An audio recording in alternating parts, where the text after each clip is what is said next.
Oke, kukuring nek dijelaskan masalah barak. Iya budak nu balangor diasupkeun ka barak balager.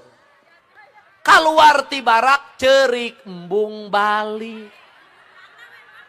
Kunaon cerik embung balik di barak aya pelatih tentara ngasuh dahareun ngeuna balik ka imah rujit amprok jeung indung bapakna. Geus kabayang datang ka imah indung bapana unggal poe pasea.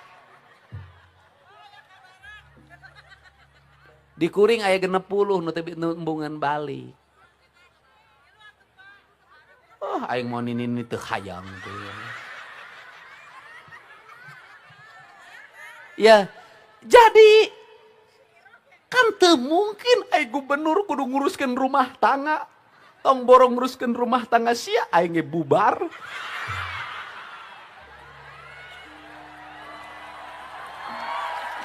Bener ya jujur aja kenapa sih? Tapi ka jelema, Deddy Mulyadi tong borong ngurus negara, ngurus rumah tangga ge bubar. Beda. Manajemen rumah tangga jeung manajemen negara beda. Buktinya Jawa Barat perasaan makin bagus menurut saya. Betul tidak? Betul tidak? Sok tingali sagedeung jalan provinsi mulai bersih. Pegawai Pemda provinsi cekatan ayeuna mah anggarana puguh peruntukanna diumumkeun ku urang di YouTube, di Instagram, di mana-mana meh raya teh nyaho duitna teh ieu jeungeun ieu duitna teh ieu jeungeun ieu kitu. Nah ieu nah ku kituna kudu kumaha bangga. Aya nu leuwih bangga punten, anu leuwih bangga naon budak ngagoler arealna leutik ditinggalkeun ku indungna maot cicing jeung ninikna maot cicing jeung aki terekna. Loba pelecehan seksual terhadap anak di bawah umur yang dilakukan oleh kakeknya, oleh pamannya, bahkan oleh ayah kandungnya sendiri. Kerusakan naon ieu teh? Moralitas. Lahir tina naon? Lingkungan yang buruk.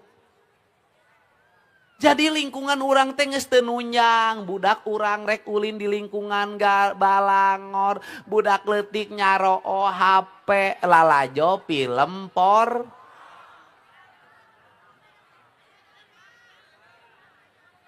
Manta kuring teu meunang teh naon dampak.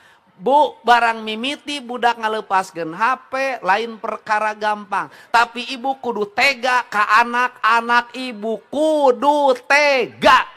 Lamun henteu budak ibu bakal kehilangan keseimbangan otak kiri jeung otak kanana. Ibu rugi ka hareupna. Lepaskeun HP ti anak-anak di bawah umur tong dibere.